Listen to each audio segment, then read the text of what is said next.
خواتین کے لیے میں درخواست کرتا ہوں میرے غیر مسلمان بھائیوں اور بہنوں سے، کیا یہ سنہرا موقع ہے؟ آپ اسلام کے متعلق کوئی بھی سوال پوچھ سکتے ہیں. آپ چاہے تو میرے لیکچر پہ تنقید کر سکتے ہیں، مجھے کوئی اعتراض نہیں.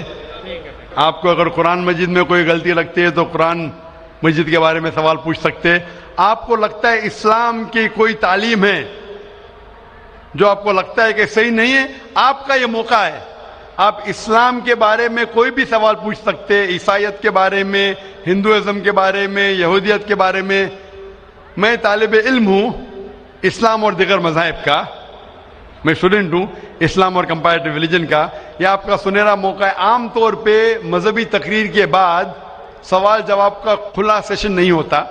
یہ موقع ہے کہ میں غیر مسلمان بھائیوں اور بہنوں سے درخواست کرتا ہوں کہ آپ کوئی بھی سوال کر سکتے ہیں، ٹاپک کے اندر ٹاپک کے باہر بھی، مجھے کوئی اعتراض نہیں. آپ چاہے تو قرآن مجید کو اٹیک کر سکتے ہیں، اسلام کو اٹیک کر سکتے ہیں. میں نوجوان ہوں لیکن میں لے سکتا ہوں. آپ کوئی بھی سوال کر سکتے ہیں، یہ آپ کا موقع ہے. آپ کو ایسے موقع بار بار نہیں آئیں گے.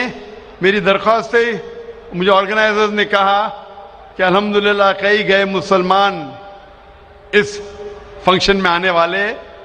آپ بنا جھجک کوئی بھی سوال پوچھ سکتے، چاہے تنقیدی بھی ہو تو بھی چلیں گا، مجھے کوئی اعتراض نہیں. آپ کوئی بھی سوال پوچھ سکتے. میں غیر مسلمان بھائیوں اور بہنوں سے درخواست کرتا ہوں کہ آپ مائک کی طرف آئیے اور آپ کوئی بھی سوال پوچھ سکتے. سب سے پہلے ہم چلتے ہیں مائک نمبر 1 پر. وہاں اگر کوئی غیر مسلم بھائی ہے اور ان کے ذہن میں کوئی سوال ہے تو وہ سوال کر سکتے ہیں. مائک نمبر 1 سے. آداب. آداب. السلام علیکم. وعلیکم السلام. میرا نام وجے کمار بھوترا، میں کشن گنج کا نواسی ہوں. اینڈ یہاں پر ایک میری ریزن کی انڈسٹری ہے. By profession I am an entrepreneur.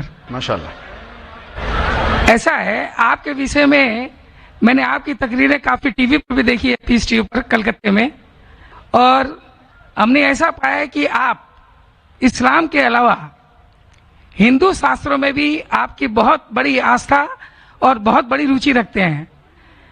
میرے میں یہ جاننے کی اتسکتا ہے کہ آپ کی یہ اتسکتا ہندو شاستر کے پرتی کب آئی اور کیوں آئی، اس کے وشے میں مجھے آپ سے تھوڑا جواب. بھائی صاحب کا سوال ہے کہ انہوں نے مجھے ٹی وی پہ کلکتہ میں کئی بار دیکھا ہے اور یہ جانا ہے کہ اسلام کے علاوہ میں دیگر مذاہب کے بارے میں بات کرتا ہوں اور ہندو دھارمک کتابوں کے بارے میں بھی میں علم رکھتا ہوں.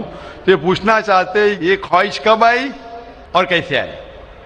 میں جب میرا میڈیکل کالج میں تھا تو میں متاثر ہوا ایک شخص جن کا نام تھا شیخ احمد دیدار. وہ ساؤتھ افریقہ کے تھے اور وہ اسلام اور عیسائی مذہب پہ مہارت رکھتے تھے. جب ان کی تقریر سنا تو میں ان سے متاثر ہوا اور میں نے قرآن اور بائبل کا الحمدللہ علم حاصل کیا. تو سب سے پہلے میں نے علم حاصل کیا بائبل کے بارے میں، اسلام اور عیسائیت کے بارے میں.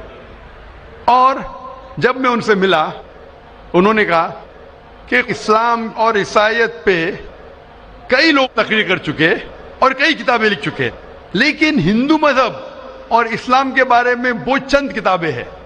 انہوں نے درخواست کی کہ بیٹا عیسائیت کے علاوہ دیگر مذاہب کے بارے میں آپ مطالعہ کیجئے اور ان کو بھی پیغام پہنچائیے. اور جب قرآن مجید کی میں نے آیت پڑھی، قرآن مجید میں اللہ تعالیٰ ایشور کہتے ہیں سورہ ال عمران میں سورہ نمبر 3 آیت نمبر 64 میں تعالوا الی کلمۃ سواء بین بینکم، آؤ ہم اس بات کی طرف جو آپ اور ہم میں یکساں ہے. سب سے پہلی بات کیا ہے؟ اللہ نعبد الا اللہ، کہ ہم صرف ایک ایشور کی عبادت کریں. ولا نشرک بہ شیئا، کہ ہم آپس میں کسی کو شریک نہ کریں. ولا یتخذ بعضنا بعضا اربابا من اللہ، کہ ہم آپس میں کسی کو رب نہ کہے. فَإِن تَوَلَّوْا، اگر وہ نہ مانے، فَقُولُوا اشْهَدُوا بِأَنَّا مُسْلِمُونَ، آپ شہادت دو کہ ہم مسلم ہیں. تو جب میں نے قرآن مجید کی آیت پڑھی جس میں لکھا ہے کہ جب بھی آپ غیروں سے بات کرتے ہیں تو اس بات کی طرف آؤ جو ان میں اور ہم میں یکساں ہے. اور مذہبی کتاب میں یکسانیت بھی ہے، ڈفرینسز بھی ہے. تو میں کہتا ہوں کہ کم از کم یکسانیت کے اوپر تو ہم عمل کریں. جو ڈفرینسز ہیں وہ کل ڈسکس کریں گے.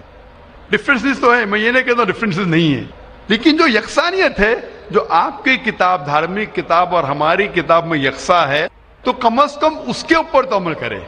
تو یہ سوچ لے کے شیخ دیدار سے متاثر ہو کے اور قرآن مجید کی آیت سورہ نمبر 3 آیت نمبر 64 جب میں میڈیکل کالج میں تھا میں نے شروع کیا یہ میرا مشن.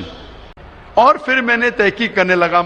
عیسائیت مذہب کا تو اتنے اچھے سے مطالعہ کیا تھا شیخ احمد دیدار نے کہ مجھے زیادہ تحقیق کرنے کی ضرورت نہیں پڑی، لیکن میں تحقیق شروع کیا ہندو مذہب کے بارے میں. پھر میں نے ہندو ودوان کی اسکالرس کی کتابیں پڑھنے لگی اور ڈھونڈنے لگا کیا یکساں ہے. لیکن قرآن مجید میں کہا گیا ہے کہ سب سے پہلی بات ہے اللہ نعبد الا اللہ، کہ ہم صرف ایک ایشور، ایک بھگوان، ایک اللہ کی عبادت کریں. تو جب قرآن مجید میں لکھا ہے کہ یکسانیت میں سب سے اہم ہے کہ ایک خدا، تو میں ڈھونڈنے لگا کہ ہندو مذہب کی کتاب میں خدا کے بارے میں کیا لکھا ہے. جب پڑھنے لگا تو مختلف کتابیں تھے، مختلف اسکالرس تھے. مختلف اسکالرس کو پڑھنے کے بعد پتا چلا کہ ایک ہوتا ہے کہ مذہب کو جاننا کتابوں کے ذریعے اور ایک مذہب کے ماننے والوں کے ذریعے. کبھی بھی مذہب کو جاننے کے لیے مذہب کے ماننے والوں کو مت دیکھو، ہو سکتا ہے وہ ماننے والے خود نہیں جانتے کہ ان کا مذہب کیا کہتا ہے. تو مذہب کو جاننے کے لیے سب سے بہترین طریقہ ہے کہ مذہب کی کتابوں کا مطالعہ کرے. تو میں نے ہندو مذہب کی کتابوں کا مطالعہ کرنا شروع کیا، وید کا، اپنشد کا، بھگوت گیتا کا، رامائن کا، مہابھارت کا. جب مطالعہ کرنے لگا تو عام طور پہ جب ہم پوچھتے ہیں ہندو سے، سب سے پہلی بات کہ ہم ایک ہی ایشور میں مانیں. عام ہندو سے پوچھتے ہیں کہ کتنے بھگوان میں آپ مانتے ہیں، تو کچھ ہندو کہیں گے 3، کچھ کہیں گے 100، کچھ کہیں گے 1000، کچھ کہیں گے 33 کروڑ. لیکن اگر آپ ایک ودوان ہندو سے پوچھیں گے جو اپنے ہندو مذہب کا مطالعہ کر چکا ہے، مذہبی کتابوں کا مطالعہ کر چکا ہے، وید پڑھ چکا ہے، تو وہ کہیں گا کہ ہندوؤں کو صرف ایک خدا میں ماننا چاہیے.